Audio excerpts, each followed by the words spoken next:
আমি ভাবছি তো অনেক গভীরে গিয়ে। তা সেটা কিরকম ভাবছো বড় ভাই? আমি ভাবছি পাঁচু তো আমার মেয়েকে ভালোবেসেছিল নাকি? পাঁচু ভালোবেসেছিল তুই নাকি রে?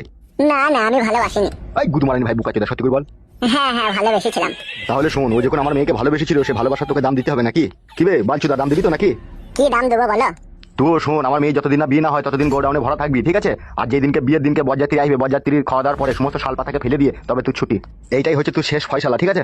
তাহলে এখন কি করবো বড় ভাই ওকে? ওকে যেখান থেকে নিয়ে এলি সেই গোডাউনে আবার শিল্প দিকে যা। চবে হাত মুখ মানে তাকাই না, তোর ফয়সালা হয়ে গেছে। আমি আর ভালোবাসবো না তো, আমি গ্রাম ছেড়ে পালাবো। আবার কথা বলে? তোকে তো গ্রাম ছাড়তে হবে বে, তুই তো গ্রাম ছাড়বি। আমার মেয়ের বিটা হোক তবে তো গ্রাম ছাড়বি। তো মেয়ের বিয়ে হয়ে যাবে, বরযাত্রী খাওয়া দাওয়ার পরে শালপাতাগুলো ফেলবি, হাড়ি বাসন পতিলাম মেজে একদম ঠিকঠাক করে রেডি করে দিয়ে মেয়ে বাড়ি থেকে বেরিয়ে চলে যাবে, আর তুই বেগপত্র লি গ্রাম ছাড়বি। তোর ফয়সালা এই তো করে দিলাম, তো যা এবার যা। তো চো হাট জীবনে যদি বাঁচতে চাইছে চো। এটা অন্যায় হচ্ছে না? আমি আর ভালোবাসবো না বলছি তো। কথা বেশি বললি না, কিছু দুয়াত ঘান করে দেবো। তোকে ভালোবাসতে গিয়ে বলিস তবে সুরের বাচ্চা, তুই ভালোবাসতে গেলি?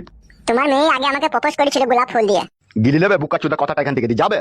চো হাট নাইলে কোনো মারবে চো। বলার বল আমার কি করছে বলে দেখিনি। মা তোকে মাথা দুঃখা দিত। চো নাইলে কোনো মারবে এখনই চোবে। আমি গরিব মানুষ, আমার কেউ নাই বলে আমার উপরে জুলুম চাপিয়ে দিলে বলা। চো হাট জুলুম মারাই না চো।